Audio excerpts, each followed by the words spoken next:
Por que alguém volta para uma relação que já a fez sofrer? Quem olha de fora costuma pensar: mas ela não percebe? Ele não aprendeu, será? Depois de tudo aquilo, como essa pessoa voltou? Só que quando somos nós vivendo a história, não parece assim tão simples. Nós podemos saber racionalmente que aquela relação nos machuca e ainda assim sentir saudade. Podemos lembrar de tudo o que aconteceu e ao mesmo tempo desejar uma mensagem. Podemos jurar que acabou e voltar assim que a pessoa diz exatamente aquilo que a gente queria ouvir. Isso não acontece necessariamente porque somos fracos, ingênuos ou porque gostamos de sofrer. Muitas vezes acontece porque o nosso cérebro, o nosso sistema de apego e a nossa esperança estão respondendo a uma relação marcada por incerteza, alívio e intensidade. E entender esse mecanismo não resolve tudo, mas pode nos ajudar a parar de chamar de destino aquilo que talvez seja um ciclo. Uma das primeiras coisas que precisamos entender é que relações instáveis podem ser emocionalmente muito intensas. Quando o carinho, atenção e segurança aparecem de forma previsível, nós tendemos a nos sentir protegidos. Mas quando a proximidade vem e desaparece, hoje a pessoa nos procura, amanhã esfria, hoje faz planos, depois some, termina, volta, o nosso sistema emocional fica em alerta. Nós começamos a procurar sinais, interpretamos o tempo de resposta, relemos as mensagens, tentamos descobrir se a pessoa está distante, arrependida, interessada ou até prestes a ir embora. E quando finalmente chega uma mensagem carinhosa, a gente não sente só alegria, mas também alívio. Esse detalhe é muito importante.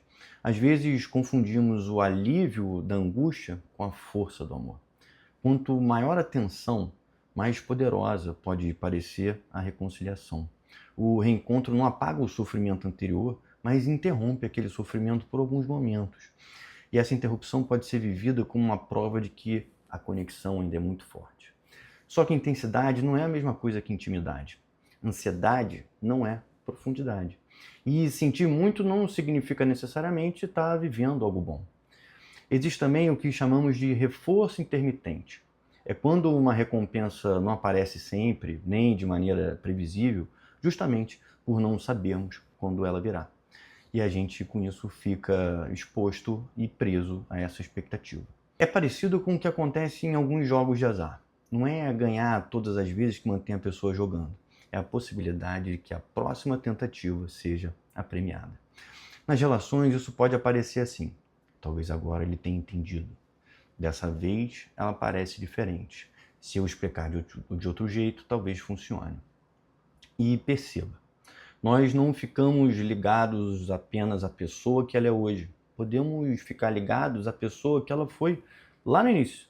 A pessoa que aparece nos melhores dias ou a pessoa que acreditamos que ela ainda poderá se tornar. Às vezes, a gente não está tentando recuperar uma relação real, a gente está tentando recuperar uma promessa. Outro fator importante é o nosso estilo de apego. Pessoas com maior ansiedade de apego podem sentir ameaça de abandono com muita intensidade. O afastamento não produz só tristeza, ele pode ativar urgência, ruminação e uma necessidade enorme de restabelecer esse contato. Então, começamos a pensar sem parar. Onde eu errei? Será que existe outra pessoa? E se eu tivesse sido menos exigente? Nesse estado, voltar pode ser a maneira mais rápida de silenciar a angústia. O problema é que reduz a dor agora, mas não significa resolver o problema que essa dor produz. E tem ainda uma armadilha que é muito humana. É o tamanho do investimento que nós fizemos. Nós pensamos no tempo, nas viagens, nas conversas, nos planos, no que suportamos e em tudo que fizemos para essa relação funcionar. E encerrar pode parecer admitir que esse investimento foi perdido. Então tentamos mais uma vez, e depois de novo, e sem perceber, usamos o sofrimento do passado como uma justificativa para prolongar o sofrimento do futuro. Mas o tempo que já passou não precisa decidir o tempo que ainda vamos passar. Também existe aquela memória seletiva. Depois de um rompimento, principalmente quando bate a solidão, a mente pode editar a história. Os momentos bons ficam nítidos e os episódios dolorosos perdem um pouco da força. Nós sentimos falta da companhia no domingo, da conversa antes de dormir, da intimidade, das piadas. Sentir saudade é verdadeiro, mas a saudade não é uma avaliação completa da relação. Então, como podemos saber se existe uma possibilidade real de recomeço ou se estamos apenas entrando novamente no mesmo ciclo? Eu proponho 4 perguntas. Primeira, o que mudou de forma concreta? Não o que a pessoa prometeu, não o que ela disse no momento de medo de perder você. Que comportamentos se mantiveram diferentes e por quanto tempo? Quais comportamentos se mantiveram diferentes e por quanto tempo? Depois, a relação oferece mais segurança ou mais vigilância? Você quer viver a vida ou passar boa parte do tempo dela tentando prever o próximo afastamento, a próxima briga ou a próxima decepção? Terceira pergunta: os problemas conseguem ser conversados sem punição? Existe escuta, responsabilidade e reparação?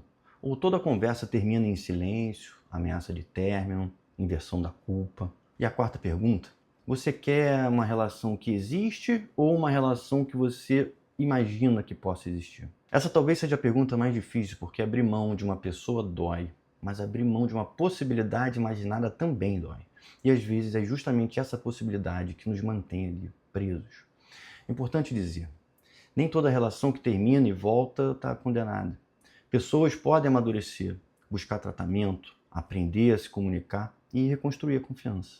Mas uma reconciliação saudável precisa ser sustentada por mudanças observáveis, responsabilidade e tempo. E quando há violência, coerção, ameaça, controle, perseguição ou medo, não estamos falando apenas de uma relação complicada. Nesses casos, segurança vem antes de qualquer conversa sobre reconciliação e procurar apoio de pessoas confiáveis e ajuda profissional pode ser fundamental.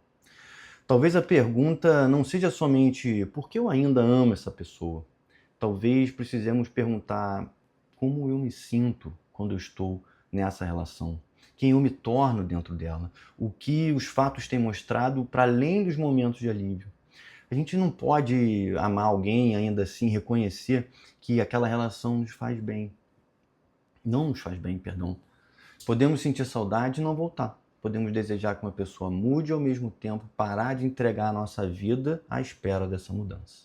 Amor é um sentimento. Permanecer é uma decisão. E uma decisão saudável precisa considerar não apenas o que sentimos, mas também o que vivemos repetidamente. Se esse vídeo fez você pensar em alguma relação, escreve aqui nos comentários, sem expor ninguém. Qual dessas armadilhas parece mais difícil? Saudade, esperança, medo da mudança ou medo de ficar só? E se você conhece alguém preso nesse vai e volta, compartilhe esse vídeo.